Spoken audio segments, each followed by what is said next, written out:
Are you ready? Let's talk digital. Bonjour à tous et bienvenue sur le podcast Digital Feeling. Je suis Elodie Chenol et j'accompagne les CEO à travailler leur personal branding et celui de leur marque grâce au digital. J'ai pour ambition, à travers ce podcast, de répondre à toutes vos problématiques concernant le marketing digital. Pour cela, si vous avez une question, rien de plus simple, vous m'envoyez un message sur LinkedIn en privé et j'y réponds lors d'un épisode. Les questions peuvent tourner autour du personal branding, du B2B, de la plateforme LinkedIn, mais aussi des autres réseaux sociaux, de toutes les problématiques que vous pourriez avoir concernant votre stratégie d'entrepreneur et comment améliorer votre visibilité et surtout générer plus de ventes. Si je n'ai pas la réponse à votre question, j'irai chercher pour vous les experts du domaine pour vous produire un épisode qui répondra à cette fameuse question. Bonne écoute! Bonjour et bienvenue dans ce nouvel épisode de Digital Feeling. Aujourd'hui, j'avais envie de vous partager le tiercé qui vient de changer en termes d'IA, parce qu'en fait, il y a eu pas mal de nouveautés. C'est vrai qu'il y a beaucoup de personnes qui misent tout sur ChatGPT. C'est vrai que ChatGPT, on l'a depuis le début, depuis 2022, donc on a tendance à s'attacher, à se dire qu'il est quand même pas mal, et puis finalement, on ne le quitte pas, mais en termes de performance, il y a quand même des outils qui sont meilleurs aujourd'hui, et j'avais envie de vous faire un petit update à ce niveau-là. Moi, j'ai longtemps pas utilisé Gemini, parce qu'il n'était pas à la hauteur, mais c'est vrai qu'avec Gemini.3, maintenant, il est quand même très très fort. Il y a des résultats qui sont assez incroyables avec cet outil. Sa force, en fait, c'est qu'il est plutôt pointu.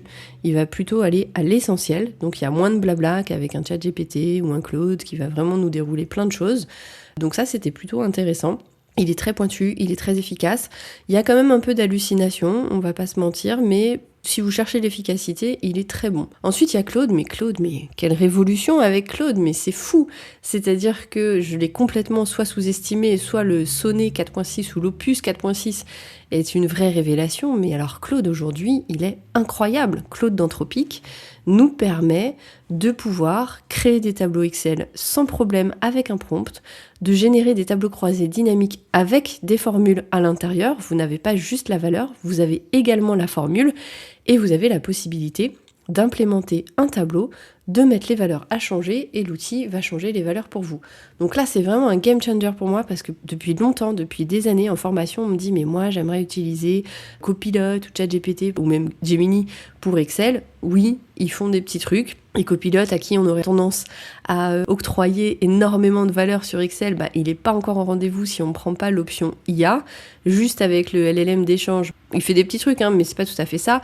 Ce qui est cool, c'est qu'il peut vous donner les formules, ChatGPT aussi le fera, il va vous aider, il va vous dire où le faire, mais Claude le fait pour vous. Et ça change pas mal de choses. Donc Claude, il est vraiment remonté dans le game avec ça.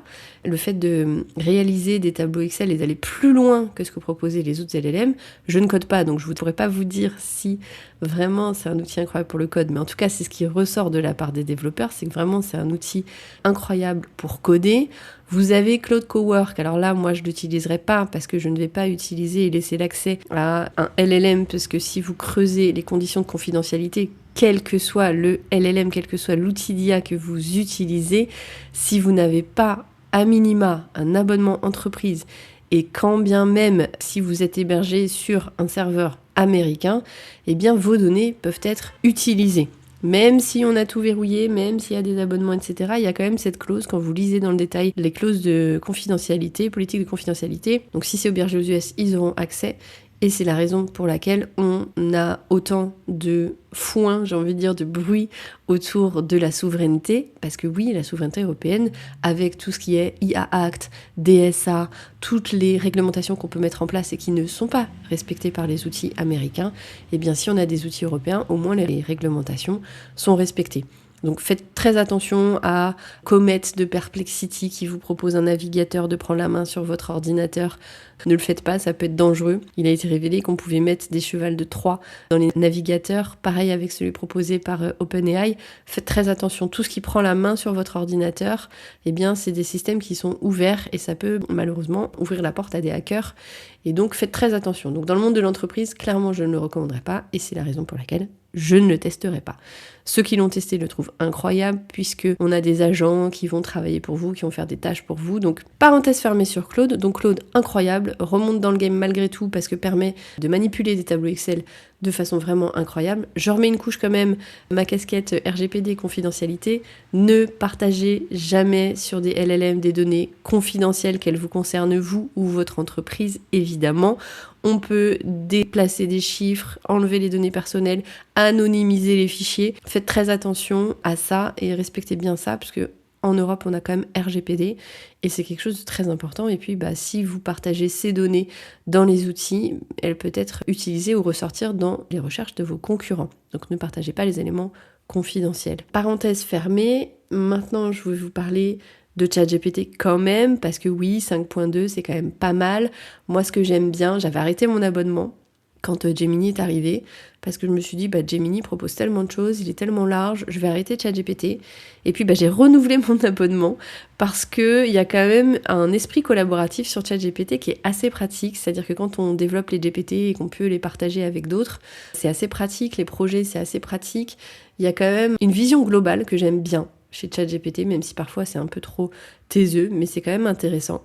Donc je navigue entre Claude, Gemini et ChatGPT. Je vous dis pas qu'il faut utiliser 3 outils à chaque fois, évidemment, mais c'est intéressant d'utiliser les forces de chacun en fonction de ce dont vous avez besoin. Vous pouvez les utiliser en version gratuite.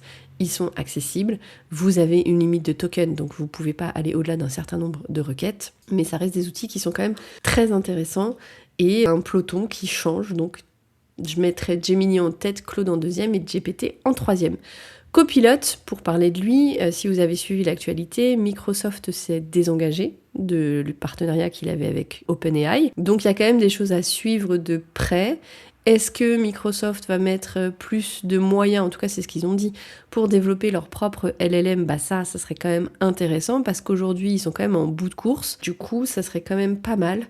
Je sais qu'ils travaillent beaucoup dans la sécurité, qu'ils développent des couches, etc. pour que ce soit vraiment évidemment irréprochable puisque eux, ils sont déjà implémentés sur les suites Office, donc c'est facile d'aller utiliser l'outil, donc ils font très attention à ça.